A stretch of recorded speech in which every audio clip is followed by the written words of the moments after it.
A lot of people say, why do I want to come to the City Club when I can watch it on live stream? And I know we've got a lot of people, hi, all you live streamers. Because I tell everyone, you're going to hear it here first. But you can hear it in person. So I'm going to play a very short video crystallizing exactly what I mean. Amanda, let it roll.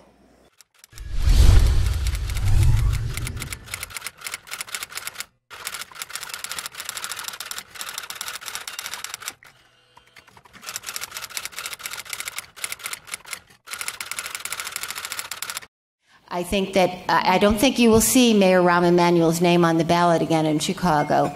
I think if he had been, I'm just saying that I frankly don't think that he had intended to run more than 2 terms anyway. Now the decision, I think, it will be made for him. Fran Spielman, give her a round of applause. Thank you very much. Okay, without further ado, I'm honored to introduce our moderator today, City Club of Chicago Programming Chairperson, Anne-Marie St. Germaine. Anne-Marie, you're on. Thank you very much, Jay, and welcome again to all of you. So let's get started with our panel. I'm going to introduce each panelist. If you could please join me on stage as I am talking about you. And then we're going to do some opening remarks from each of our esteemed panelists. And then we will get to questions from the audience. Please note there are City Club of Chicago staff wandering around somewhere taking the blue slips on the tables. If you have a question, please fill it out. And we also have some that were submitted online that we will also be taking a look at. Okay, first up, Paris Shutz. Chicago Tonight's award-winning political correspondent, and this I did not know. He is also a pianist, singer, and songwriter. Paris co-composed and performed Chicago Tonight's theme music. Did we know this? Among other musical works. Clearly a Renaissance man. Paris.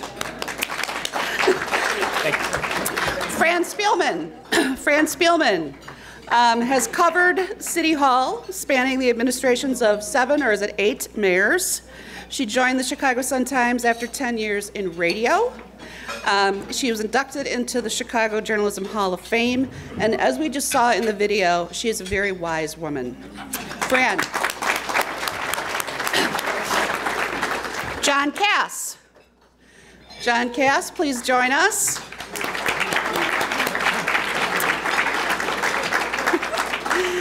John is also an award-winning syndicated columnist for our very own Chicago Tribune. He's known for his hard-hitting approach to politics, crime, and corruption, but also on lighter topics, such as barbecue and beer can chicken. John, thank you. Maze Jackson. Maze Jackson. Maze hosts the morning show on WVON Radio right here in Chicago and has been featured in a variety of high-profile media. He is active in business, politics, and community engagement, and he is vice president of the, yes, I know, the Intelligence Group, which is his business. Thank you very much. Maze. Okay, welcome to all of you on this historic, on many counts, election, which is just 5 days away.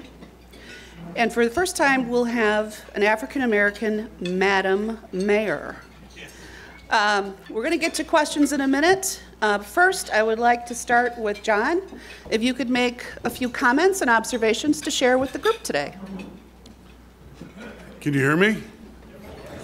Okay, I love the fact that this is live streamed now, because when I started doing this, I would tell people you can run back and give your notes to the mayor, and now the mayor can actually watch us.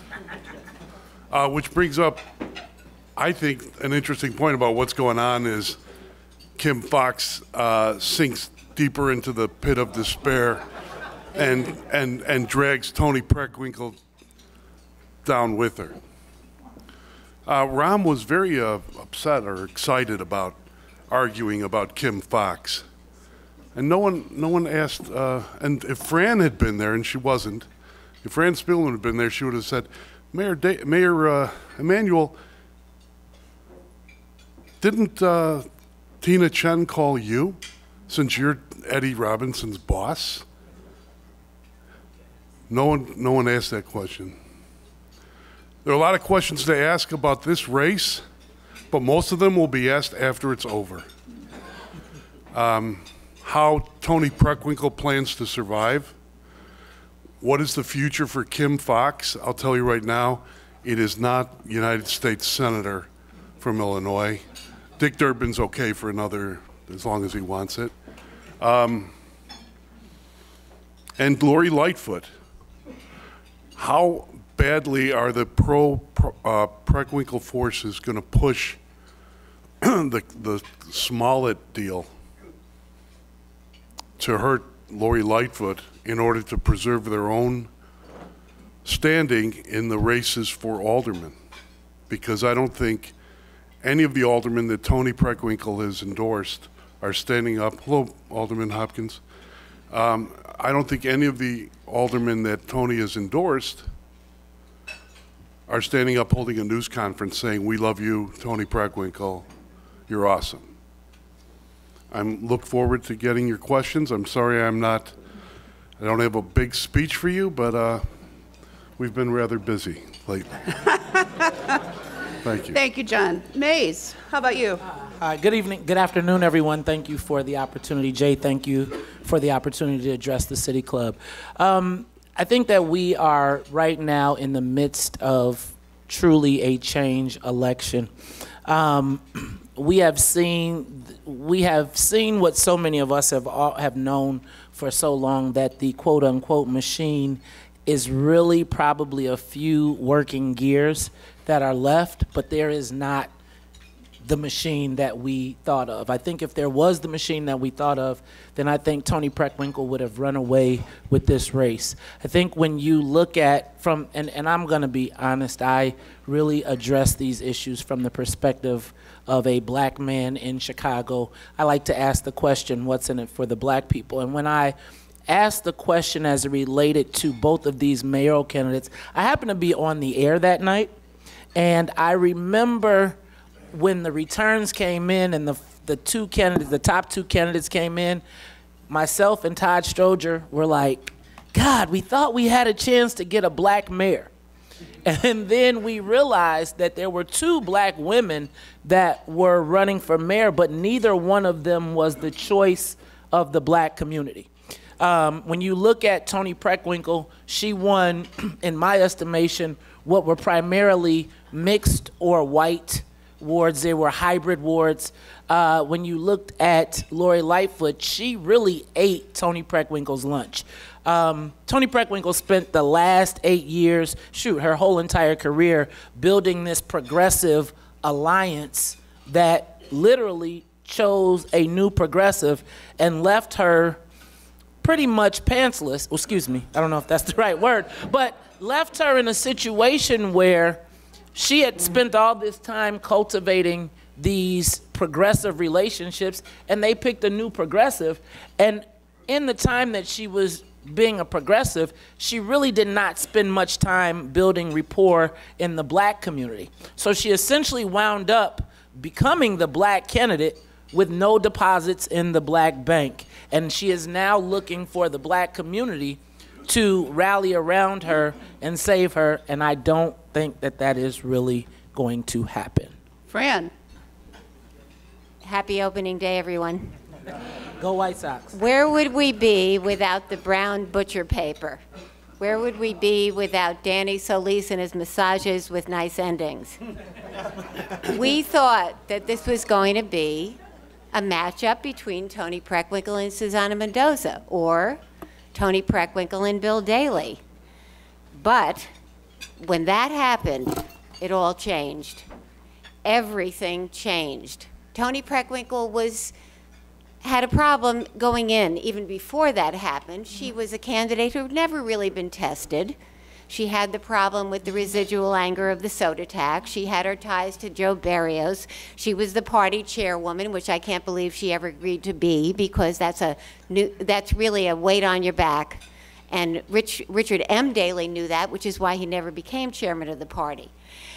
On January 3rd, when Burke was charged, and when he was charged with allegedly extorting a Burger King franchise owner for legal business for himself and for a $10,000 contribution to Tony Preckwinkle, the die for an upset was cast.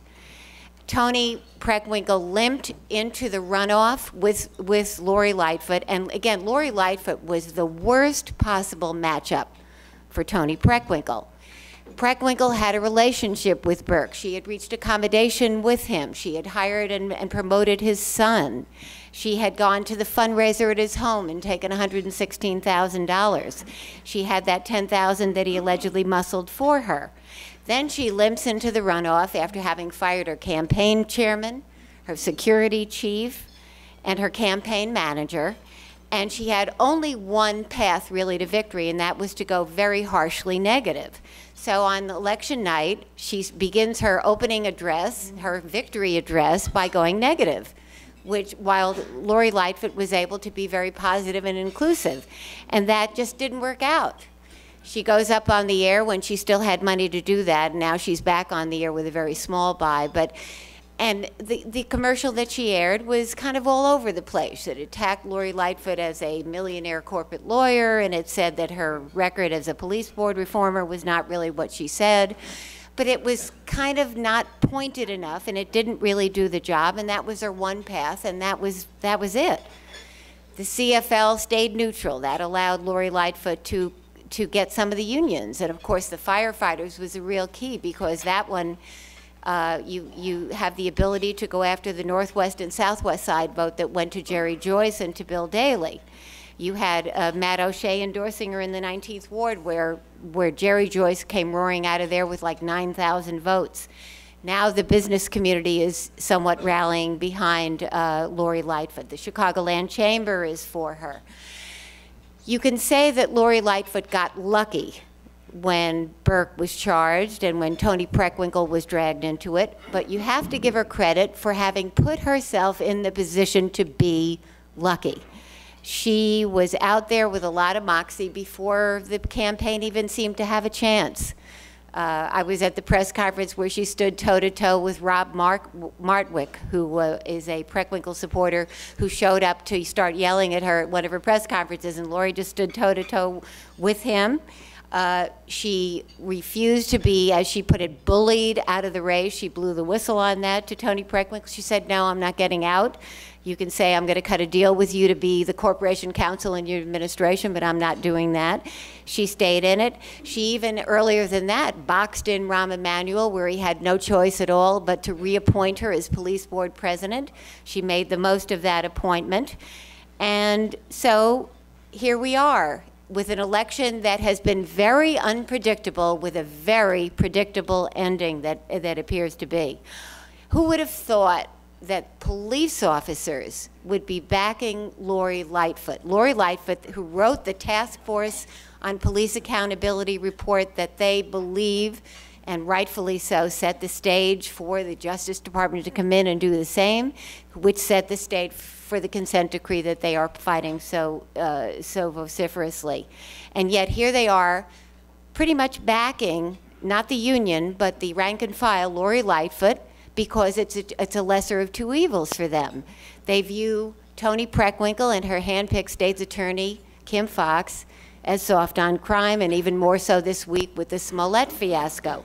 So after all of this unpredictability, I predict a very lopsided election on Tuesday. Thank you. Paris. Well, I had prepared a very punchy opening line here, but it basically mirrors what Fran Spielman had just said, that there's one date that stands out in this race as the turning point, and that is November 29th, 2018. That was the day that you saw the brown paper bags put up in Ed Burke's office, and those indelible images of FBI agents walking out with computers and files and boxes, because up until that point, the mayor's race had been about police reform. It had been about crime. It had been about finances. But after that, it was a feeding frenzy, especially in the media. Ed Burke, perhaps no more visible sort of manifestation of the old Chicago way in Chicago politics, save for Mike Madigan. And it was Tony Preckwinkle and Susana Mendoza and Gary Chico, everything they could do to sort of uncoil themselves from the connections that they've had with Ed Burke for many years, and those connections run deep. Lori Lightfoot benefited because before that, she had done things like called for removing Ed Burke from being the chair of the Finance Committee, taking the Workers' Compensation Committee out of that. And being a former prosecutor, she could credibly say that she was the reform candidate. She was the anti-machine candidate. So I agree with Fran. It was a little bit of luck, but credit Lori Lightfoot for putting herself in that position because she was largely unknown before that. And then she gets the Sun-Times endorsement. And then in the days leading up to the election, you know, just anecdotally, I live on the north side.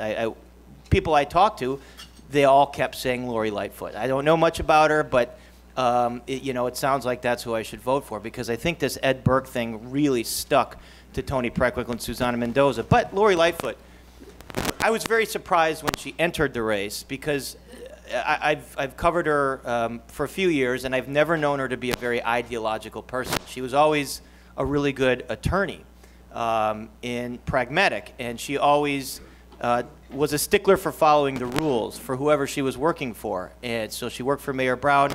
She was a person that both Mayors Daley and Emanuel went to clean things up, both to get things in order and to cover their hides politically. Because if you went to Lori Lightfoot, she had this record of being, a no-nonsense, good cop. If she did it, there'd be no funny business. So she comes in to clean up procurement under Mayor Daley, OEMC. Rahm Emanuel then turns to her to head the police board, and then the Police Accountability Task Force.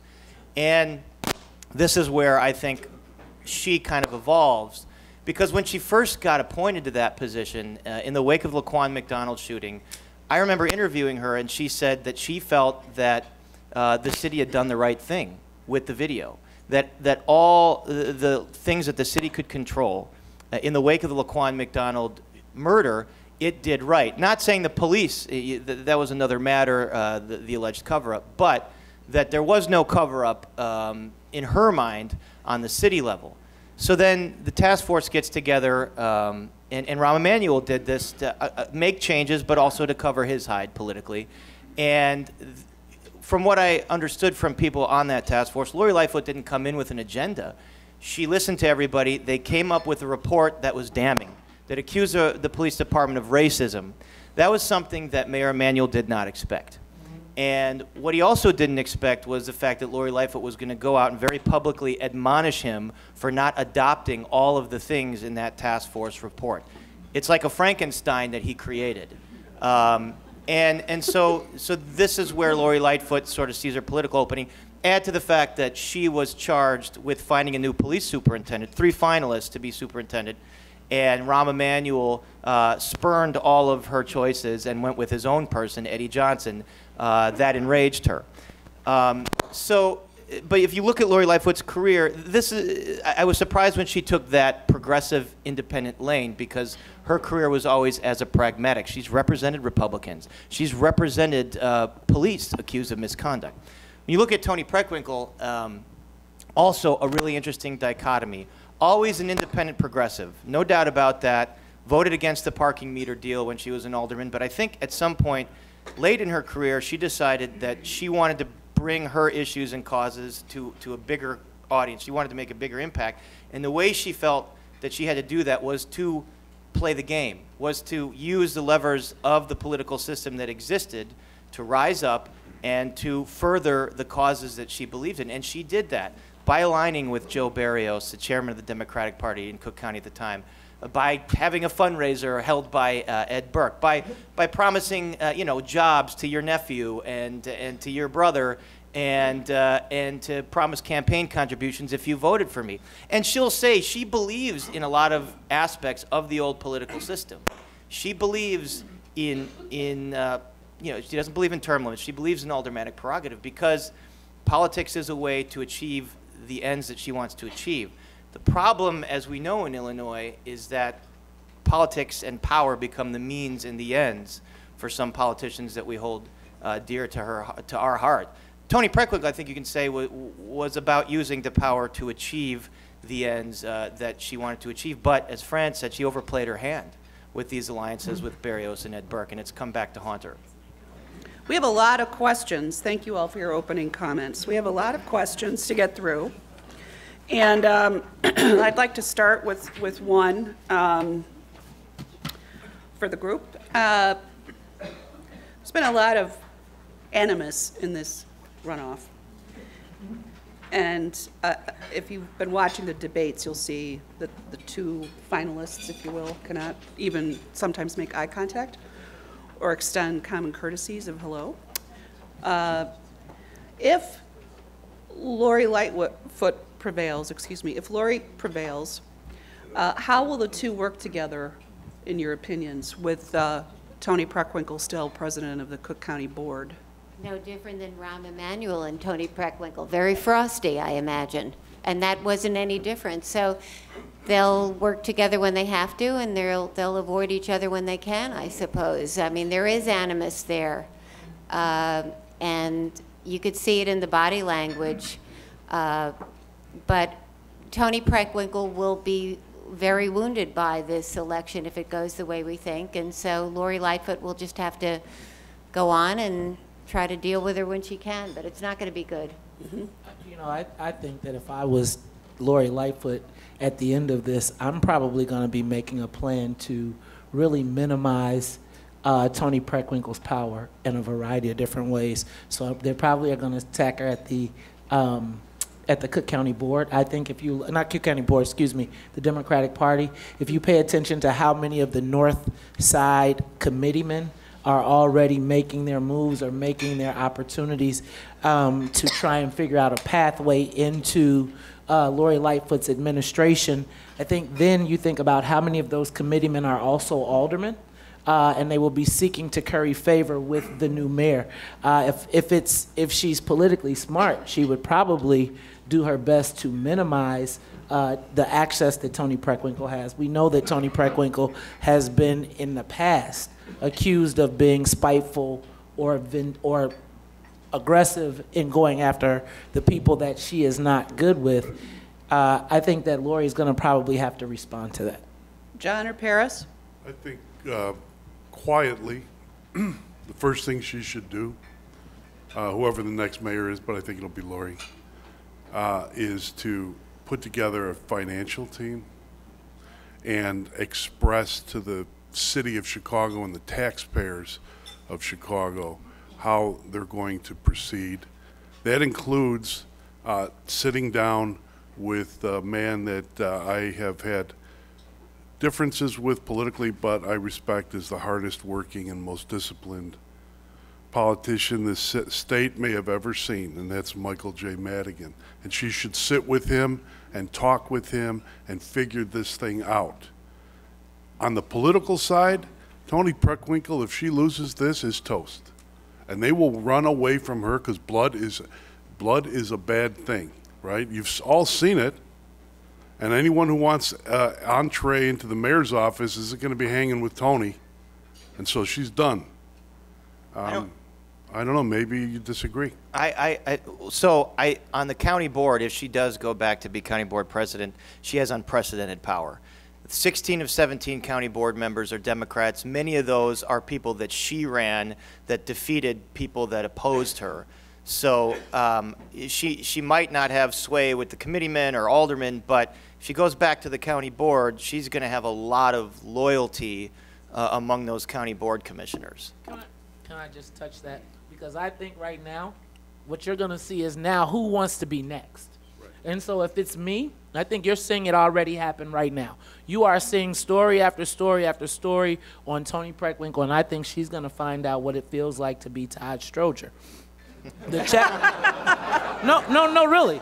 I mean, I think when you think about the stories that are going to come, so now if I am young and aspirational and I want, so let's say she's 70 plus, this is probably now her last run, why do I give her the space to go ahead and kind of run roughshod. I'm going to start, you're going to see probably someone along the lines of a Bridget Gaynor. You may see someone along the lines of a Stanley Moore, people who are wishing her to move on, seeing that she's not going to move on, starting to say, hey, well, let's push you. Don't think about trying to come back, because now there is an opportunity for them to climb. Yeah, You know, Toni loyalty Preckwinkle was is already what- not going to run for another term. She said, this is my last term as county board president, which was also problematic for mayor, because if you go in as a lame duck, if you're only there for one term, what can you get done? You're a lame duck on day one. So she's 72 years old. She's in her last term, self-declared. So what kind of power is she going to have if she comes out of this election and having gotten her clock cleaned? Loyalty is like deserves. They have nothing to do with it. It's all about power, and power is power. But and she- that's it. She messed up, though, because that loyalty cost her. Because she tried to be loyal to Joe Barrios, and Joe Barrios became an anchor around her neck, even particularly in the black community. She Okay, did the let's- right thing, according to Thank Party. you for that. Let's move on. We've got a bunch of, we got like a big stack of things. Lively conversation is welcome. Okay. We've got several questions about the Jussie Smollett situation. One from Michael Bauer, who is the finance chair for Lori the chair of Lori Lightfoot's campaign. One from, is it Tony Palmer? Tony Palmer, and one from former federal prosecutor here in front, Dwayne Deskins. And they all center around the impact that the Jussie Smollett case and its outcome will affect Tuesday's election. Anybody? Will it affect Tuesday's election? The main thing that a mayor can do is appoint people to work and do jobs, delegate authority. You see some mayors that don't do that well, and they're called Rahm Emanuel, and everyone doesn't like that. You know, people get tired of it. But Mayor Richard M. Daley, Mayor Richard Daley, most of the mayors I've known that have had success do that. Toni Preckwinkle delegated her authority in a sense. She elected Kim Foxx. Kim Foxx had one heater case in her life, counselor, and she couldn't handle it. One heater case, and she crumbled like a cookie. And that is disastrous for Toni Preckwinkle, because Toni Preckwinkle owns her. And anyone who doesn't want to say it is just trying to do Toni a favor. But Toni owns this mess. She put her in. And whoever decided, I'm going to go talk to Michelle Obama's celebrity friends, should have first called her friends at the United States Attorney's Office, or those who were still working there, and say, you know what, I'm getting a call from Tina Chen. What do you guys think? Do you think I should take that call? But she didn't, did she? Because, wait, one last thing. Yeah, I'm sure. sorry. In this business, whether you're on our side or whether you're on the candidate side, or whether you're a prosecutor, or whether you're a judge, there are people that are going to find out what you like. That's their job. They will find out what you like, they will find out your appetite, and they will provide it to you. Mm-hmm. And the deal is, if you want to survive in this, is if you're a star chaser, you probably better not be picking up phone calls from to hang out with the cast at Empire. I'm just saying. So 10 seconds, please. Limit your follow-up comments. Sorry, Madam Chairman. Mays, Paris, Fran. Go ahead. The election was over, I think, before that. It just adds a little fuel to the fire, but not much. It really was already decided. I think it's an issue that's resonated more nationally, politically, but I do think that both candidates do have to be tepid, because I think there's a lot in the African American community saying, why the outrage over this? What about, what about other offenders that are sitting in jail? And there's no media attention on that, so they can't. Neither candidate can just go out and completely throw Kim Foxx under the bus. Okay, Ron thank kicked you. off that outrage, though. I will say that when he went on his tirade, Yeah. because I think we were all kind of like, get that Jussie. And then when Ron went on the tirade, it was like, wait, You just did all of these same things in the Jason Van Dyke. Okay, I'm not mad at Justice Smollett. We're back to you again. Right, right. Okay, interested citizen Carlos Ponce, we had the same question about the working relationship with between potential Mayor Lightfoot and Cook County Board President. I think we addressed that. All right. Next up, Jim Turman, JTPR. In the recent past, the mayor had solid control of the Chicago City Council. How do you think the relationship will be with the next mayor? How's Pat O'Connor doing? Yeah, I think that the council is going to take a sharp turn to the left. Lori Lightfoot, if she's elected, will have her hands full because the expectations on social demands are going to be great. There's a lot of idealism about how these things can be accomplished, and there's no money. And there's $1 billion bill looming out there for pensions and another $2 billion for replacing the lead water pipes. So it's going to be very tough. And then add to that the fact that she's going to have to make accommodations, which reformers don't like to do.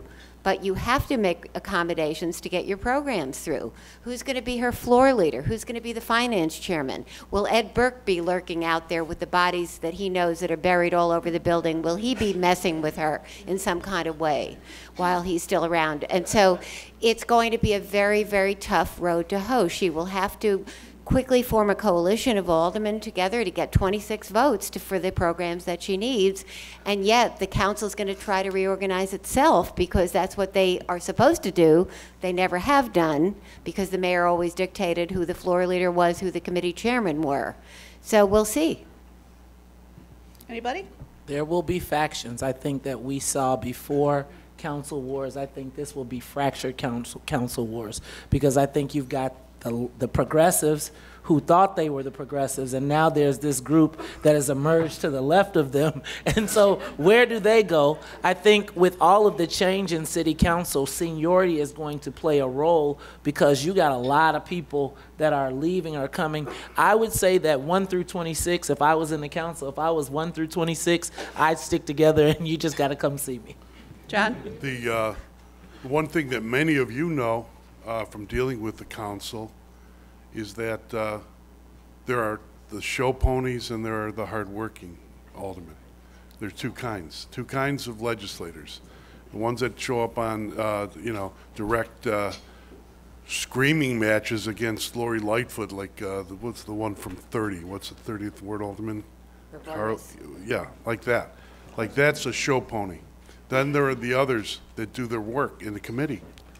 And those are the ones that many of you as consultants are trying to talk to and advance programs.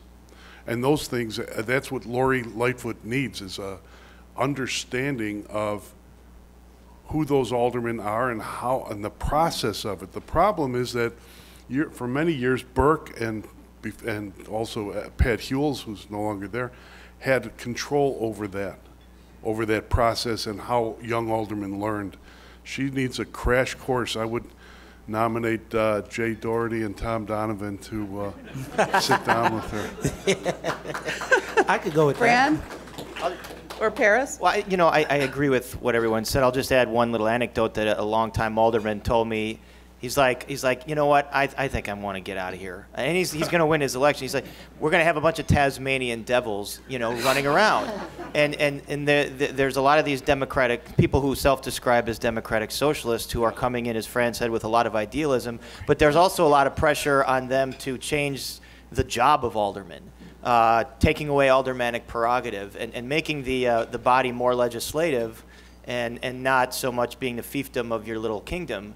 Or the head of your little fiefdom, so that means we could have 4 years of complete inaction. I mean, things got done under Daley, things got done under Emanuel. You may not like it, but and Lori Lightfoot's going to be tested. She might be a one-term mayor, or she might have lots of people if she wins. Lots of candidates stepping up to try and run against her because whatever she does, she is going to be very unpopular with somebody. Doesn't matter. And let's just add one little wrinkle to that, remap. That's another big hot potato. Yeah, And she believes in Yep. independent redrawing of And the you maps. know why Yes. she does? She does because get this off my plate. I got too glad many she other believes things in on the that. plate. Because so good if she But who can punt doesn't? that over to an independent commission, fine. But who appoints the commission?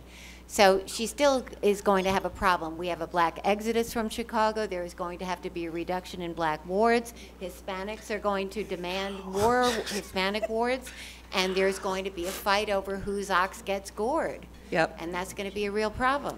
All right, this one, I believe it's from Jane Grover. Jane Grover?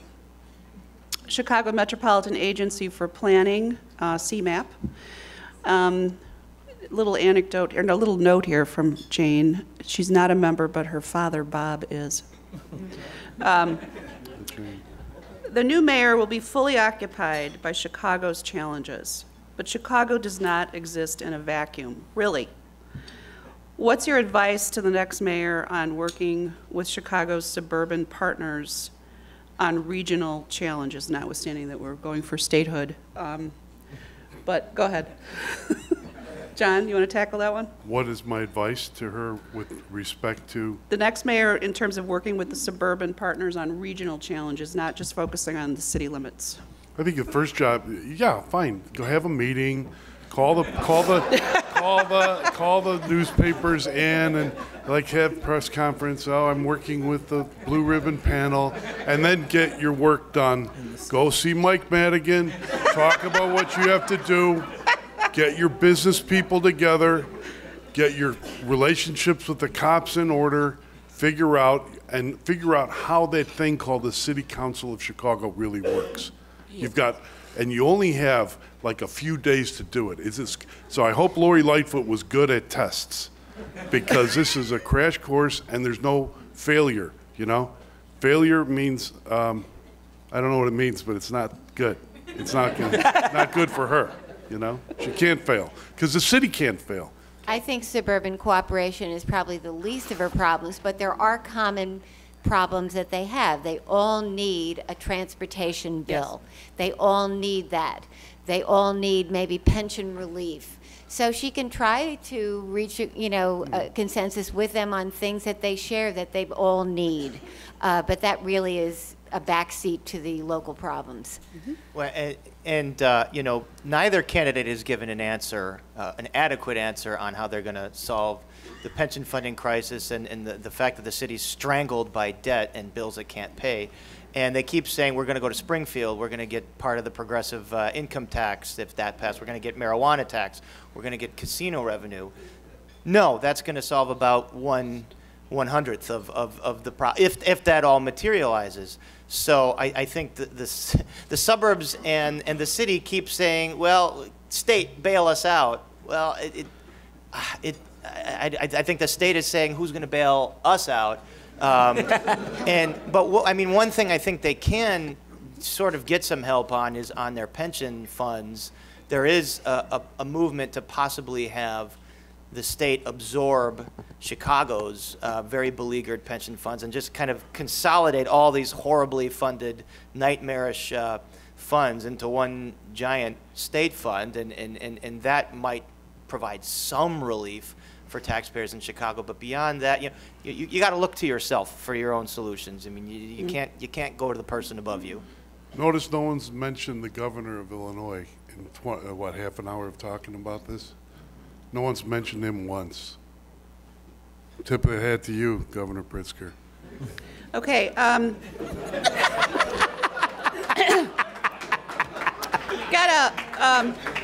We got a question for John. Yes. We're going to move to a few of our online submittals. From Bob Eater. I hope I pronounced that correctly. Do they have the ward where they're calling from? No? Okay, go on. He is with the Park number 540 Community Garden Group, and his question to John Kass is, given that neither candidate is willing to rein in retirement benefits, which one is the less worse alternative for the city? That would be an endorsement, in a sense. And I don't make them personally, but as a member of the Tribune editorial board, I will say that we are happily and proud to have endorsed Lori Lightfoot for mayor of Chicago. One thing interesting, can I? Yeah. Within a day, 24 hours, which of the panel, the question should be, which of the panel will write the first story after the election on Democrats thinking Lori Lightfoot might be a perfect vice presidential? No. Who does that first? Because I brought it up to an august member, two members of in this room, and they're like, "Come on, John, don't start that." But it will start. It'll start. Just know that. Why vice presidential? Asks Michael Bauer, chairman of the Lightfoot campaign. I think JB's working on president now. Yeah. Okay, this is for everyone from Sarah Toohey with the Chicagoland Chamber of Commerce. In your opinion, which candidate will have a more positive effect on Chicago's business community? Lori Lightfoot. I think that Lori Lightfoot, first of all, she's an attorney. So she does deals, right? That's her whole life has been probably making deals. I think that when you look at Toni Preckwinkle, she is looking to, her answer to everything is, you got to pay for it. We want more taxes. I think that, so I don't want to get in trouble. No shade to CTU or to SEIU, but if they are going to run the government, then in my estimate, with their close relationship with Toni Preckwinkle, their answer to everything is make someone else pay more, tax it. You guys should participate. I think that in Toni Preckwinkle's mind, she believes that taxing is a good thing to people, and if you live on our side of town, we like it. I think that the person that will be best will be Lori Lightfoot. I think Lori Lightfoot is of the opinion that the business community has had it mighty good under Rahm Emanuel. He's been their champion. He has been terrific in terms of luring corporate headquarters to Chicago, and the sheer force of his personality has done that. I think that Lori Lightfoot, will, if she is elected, will ask the business community to continue that downtown, but to do something for the neighborhoods that are so neglected. And she will ask them to do more and to have more of a conscience about that. She has also, at least to her credit, talked about some local taxes, and she has said, we need to have a conversation about revenue. We also need to build the case for revenue by seriously cutting, and doing things like maybe eliminating the treasurer's office and the city clerk's office, and doing those kinds of major cutting. And the Civic Federation has recommended some very serious cutting, like, for example, merging the water department with the Metropolitan Reclamation District. Can you imagine, taking two units of government and merging them together, or taking the pension funds and merging them together, and not creating, units of government just because, maybe merging even the CTA and the RTA and the Chicago Department of Transportation. Now, I don't know if she'll do that, but if she does do the serious cutting, and then she's also talked about some local sources of revenue. She's talked about raising the hotel tax for artists. She's talked about increasing the ride-sharing fees dramatically, and doing that to reduce congestion and also to eliminate the city sticker, which I don't know if she'll be able to do. That's a very big item, about $100 million or more. She's talked about several taxes like that, a tax on law firms and accounting firms. So at least she's begun to think about local revenues that are in her control. Mm-hmm. And the real estate transfer tax, Yeah. which is a giant bucket of money. I mean, I think both candidates have called for really increasing that tax on $1 million properties and above, which is something the business community is not going to like. But, Lori Lightfoot is a partner at Mayor Brown, a big white-collar law firm. She knows these people. She hobnobs with these people. Maybe she thinks she can convince them that, look, this is what's best for all of us in the long run. You're going to have to sacrifice more with a tax on high-end law firms and the real estate transfer tax. Okay, this is a question for everybody, and then we're going to combine a few that are very similar. Also submitted online from Cara Teeple. What's worse, being connected at the hip with Ed Burke, like Toni Preckwinkle, or a shill for major corporations, Lori Lightfoot? Okay. Who asked that question? Tony. Who asked that question? Cara Teeple? Who is that? Stand up. I don't know Cara Teeple personally. Online, John. Is she? Are you here, Cara? Okay, yeah, it was an online This question. year, being tied to Ed Burke is worse. And I don't know what you mean by shill for large corporations. If you're a lawyer, you represent whoever. You know, I mean, I don't know why you're tarred and feathered with that. But certainly, being tied to Ed Burke, having a fundraiser at his house, promoting his son. Not giving the money Forget back. it. Not giving the money That's- back. I heard I That's got worse. an inside source that says that the money got back. Somebody told me they got their check. What, in a brown paper bag? An envelope. When they come back. Remember, Ed Burke Come on, won it's his politics. race. It's not religion, okay? He's going to be in Lori Lightfoot or Tony Preckwinkle's hair for the next 4 years unless he resigns and decides to appoint his daughter or son or something to that position. Well, If they you're forgetting May 3rd. That's the deadline for indictment. For so- right. Yes, and unless an indictment comes down, he's in that seat. And so if he remains there, he's going to be a headache for Lori Lightfoot. You know what? no I doubt. disagree. I think that when people are under, and there are certain tables of federal officials, right, or former federal prosecutors. I think I recognized a few. When people are under intense federal hammer pressure, they want friends. They don't want to build enemies, do they? It's, It's just a feeling of mine that I have about that. it's troubling that we all know the date of the deadline for indictments. I think we're all Okay, so here's a couple very similar relating to Lincoln Yards and TIF and mega developments that are being pushed forward right before the election, and if the next mayor can do anything about them. These questions come from Charlie Gardner, who's a life trustee with Roosevelt University, and Lori Glenn with Think Inc. Anybody? What about Lincoln Yards? I mean, Brian, hi, Brian. I just don't want you to meet me in the parking lot after I say something about Lincoln Yards. What about Lincoln Well, Yards? can the next mayor do anything to reevaluate or stop or, reassess mega developments that are being shoved through now with huge TIF costs? Rahm Emanuel is making certain that those mega projects, or at least Lincoln Yards, there are two more votes. One on the TIF, which is $1 billion some odd dollars, and another on the final vote in the city council on the TIF. If those go through, I don't see any stopping it. And he's doing this, rushing it through, because he fears that it could be undone. He doesn't want to leave anything to chance. He thinks it's too big a project, too many jobs, too much economic development to let slide, and so he's going to push it through. Here's and he's a pushing signal. that through in the 78 as well. The signal that a lot of people in this room want to hear is what Lori Lightfoot or Tony Preckwinkle are saying about it. Have you seen Tony Preckwinkle or Lori Lightfoot? Sorry, I sound like Phil Ponce, right? Have you seen them stand up? I mean, I know they say we don't like it, but have you seen them Lori stand up and say, hey, it should stop. I want all the aldermen not to vote for it. I want this to stop. She has. Oh, I missed that because of all this Smollett thing.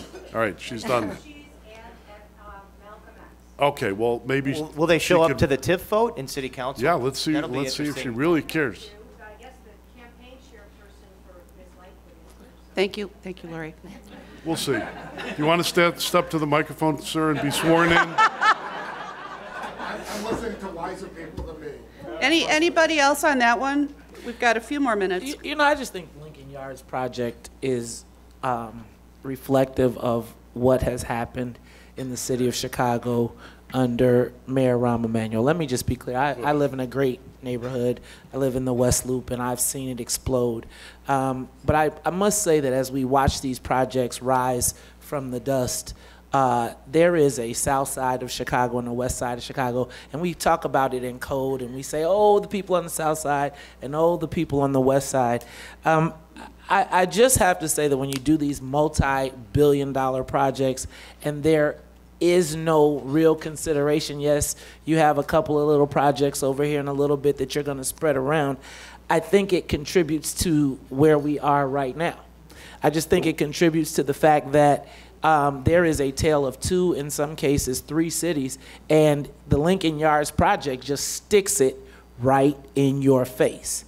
And, you know, I think that you got these multi-millionaire and billionaire companies that have done very well. But again, nobody has taken the opportunity to say, how do we make this big thing happen over here and spur development here? I love Lincoln Park. I love the Lincoln Yards project. But I know what it means for black people. Man, we're getting locked out of Water Tower Place. So now you got a whole nother community that you're building that we're going to be excluded from. Well, and the mayor will argue that Lincoln Yards is generating tens of millions of dollars for the Neighborhood Opportunity Fund, the That's a grant. Share the Wealth Fund that he's created. At least he did that. That was something in his second term that he tried to do because he ignored the neighborhoods in the first term. So that's his argument on that, and that and that is a very important point. He also has created, you know, these projects when they sold the Fleet Center to make way for Lincoln Yards. They generated the money, and they're putting the new Fleet Center, they did put the new Fleet Center in Englewood. And he put the Police Academy in West Garfield Park. Now, those are certainly not substitutes for a wonderful project like Lincoln Yards, if you could get it. But he is trying to use city projects as community anchors to build development around. Fran, let me just touch on that one, because so he builds the Transportation Fleet Center and he puts it in Englewood, and is that where the trucks idle and they create more smog, and then they create an environmental issue and they say, hey, Englewood, we hooked you up. This is the greatest thing, so now your kids can have more asthma. Yeah, you know, I just think that it all sounds good, and it's like, yes, we're going to put a police academy right on in the west side of Chicago. But what is the relationship, not with the aldermen, but what is the relationship with the police in that community? And so as you're putting these projects, it's like, once again, Big Brother telling you, this is going to be good for you black people, but hey, we got this great development over here and you guys can come, but don't stay after 10 without your parents, because if your parents come after 10, we're going to lock you up. I'll just quickly go add ahead, Paris. the Obama Library is, I think, another development that the mayor believes is you know, a nice chestnut for the South Side. Now, I mean, obviously that's not a view that's universally held down there, especially the fact that it's going in federally protected parkland, an Olmsted designed park, and the neighbors there want some kind of agreement, a contract that they're going to see some of the riches that come the way of the neighborhood, and they're not going to be priced out of their neighborhood. But I think the next mayor, remember, there's the Michael Reese Hospital site. That's been sitting there forever. Yep. There's the Southworks site, which, you know, a developer came in and wanted to build like a city there. This is way south, like 80th on the lake. And they just couldn't pay for the remediation costs, the environmental remediation costs. So if the next mayor could get a Lincoln Yards type deal for Michael Reese or Southworks, you better believe that that's going to be really popular, and that'll be a huge feather in their cap. Yeah, the Police Academy and the Fleet Center are examples of Rahm Emanuel paternalism, top-down leadership, not by consensus. This is what I am going to do for you. This is what I decided to give you. And that was the biggest problem in his leadership style. He did not build from the ground up. Major projects don't work the other way. Major projects don't work where everyone sits around with I have the talking stick and we all sit around. It's not going to work. Franny knows this, okay? We're friends, okay? It doesn't work that way. She's just being charitable. But the thing is that Rahm overdid it. Look, nobody liked him when he came in, and fewer like him when he's leaving, except maybe CNN or wherever he's going to, because he's doing all the interviews with them, right? Okay. And I say bye. We've got, thank you for that. We've got one more sort of more substantive combination of things here, and then we're going to do a quick, a couple people had a show of hands question. These two, one from Tom Donovan and one from Elizabeth Hart, relate to perhaps one of the most, if not the most important institution in our city funded by taxpayers, which is Chicago Public Schools. And two facets of that body. One, the Chicago Teachers Union, and two, the leadership there, being Janice Jackson. So I'm going to combine these. You know, how will a Mayor Lightfoot specifically fare with the CTU? And secondly, will Janice Jackson still have a job with either or mayor elected. Lori Lightfoot has said that the jury is out with Janice Jackson. It is a very difficult thing to think about another leadership change at CPS when you consider the revolving door that has been that job. I mean, we had John Claude Brizard did not work out. We had Barbara Bird Bennett, who's now in the Slammer. And now then we had Forrest Claypool, who had his own ethical scandal, and he was forced out. Where is he, This has Fran? been a disaster for Rahm Emanuel. He finally got it right in some ways with Janice Jackson. She's very charismatic, but Lori Lightfoot has problems with how she handled the sexual abuse scandal that the Tribune so beautifully exposed in such a horrible story. And so she's going to have a conversation with her. There needs to be stability at CPS. My goodness. As far as the CTU is concerned, their demands are so hefty, you have to wonder if they're not bracing for a fight or trying to instigate one. There was a strike, obviously, under Emanuel. He instigated that with his bullying missteps and canceling their pay raise and, you know, raising the strike threshold and doing all the provocative things that he did that caused that. Lori Lightfoot says, not on my watch when you ask about a strike, so did Preckwinkle, but you have to wonder whether that's not a possibility. You know, CTU has become very different from when Marilyn Stewart ran it, where it was more of, they had a congenial relationship. They've become more of an activist fighting type of organization. And I've seen memes and posts with them telling their members to start putting up money, start saving money because they are preparing for a strike because they may not have gotten what they wanted or they may not get the person that they want. So I think that is what we should be looking at, because CTU was all in with Tony Preckwinkle and they put up millions of dollars.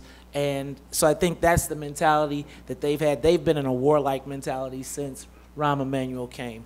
I think Janice Jackson, while she may have had some challenges dealing with the sexual abuse scandal, which was going on for a much longer time than she got there, I think I would caution Lori Lightfoot in taking a whack at Janice Jackson, because Janice Jackson, quite frankly, is what we call in our community black girl magic.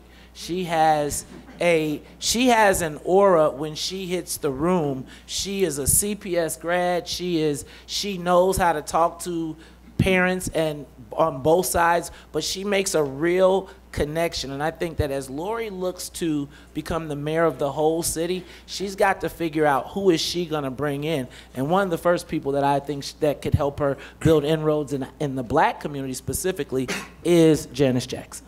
But she's there. And we're going to find out, we will find out what Lori Lightfoot's abilities are in terms of using people like Janice Jackson and others in front of her.